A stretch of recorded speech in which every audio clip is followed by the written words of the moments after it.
You mortgaged your house. You took risks. You stayed up late, wondering how you'd pay the bills. Finally, after all that, a success. A wonderful business with 30 to 50 people, growing every day.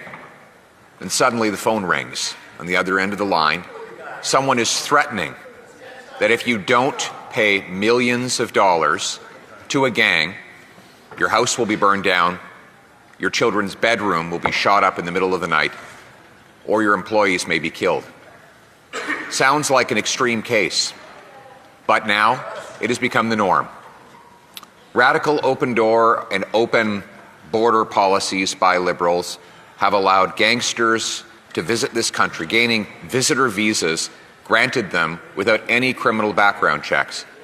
Catch and release laws passed by this Liberal government under C5, which lower the jail sentence for extortion with a gun, have caused the extortion crisis across this country.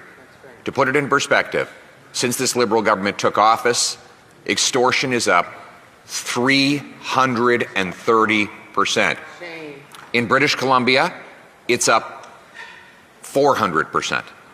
In the Lower Mainland, it's up 500%. Countless families have received those threatening phone calls. Just the other day, I met with the sons of a lifelong successful businessman who was mercilessly killed by gangsters without any provocation. People are living in terror in places like Surrey, Northeast Calgary, parts of Edmonton, Brampton, Windsor, and elsewhere. Over the weekend, I attended events at numerous businesses where literally dozens of people have told me they have personally received the threatening phone calls. And so they lie awake at night wondering if a bullet will fly through their children's front window or if they will be gunned down when they walk out the door. This crisis was entirely avoidable, but Liberal policies have provoked it. They have released the extortionists into the streets with lower prison sentences. They have brought foreign gangsters and criminals to our shores by granting visitor visas and opening up our country to terror. After much pressure from Conservatives, they finally agreed to ban the Bishnoi Group, but too late. They let the Bishnoi gangsters into this country in the first place because they do not protect our borders, and their radical policies on immigration have endangered many of the very people who came here lawfully and legitimately.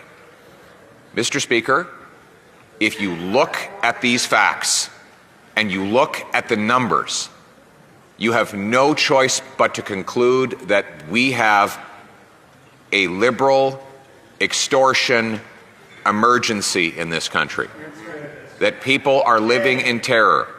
And it is a shame that Liberals have allowed this crisis to form and grow.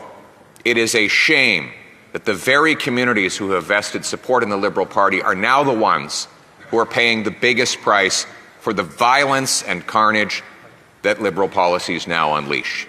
And so we as Conservatives state clearly that extortion is a crisis after 10 years of Liberals, that we need an emergency debate to address this extortion crisis, and that we must enact a serious plan to end the extortion so that Canadian small business owners can go back to living their lives, creating jobs, serving customers, making life affordable again to this country. Our plan is very clear.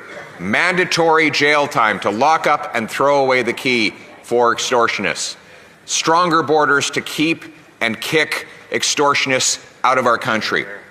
And a clear self-defense law so that people can protect themselves in their homes when invaded by extortionists or other burglars. Mr. Speaker, this is an emergency. We have the answer. Let us restore safety, tranquility, and peace to our streets.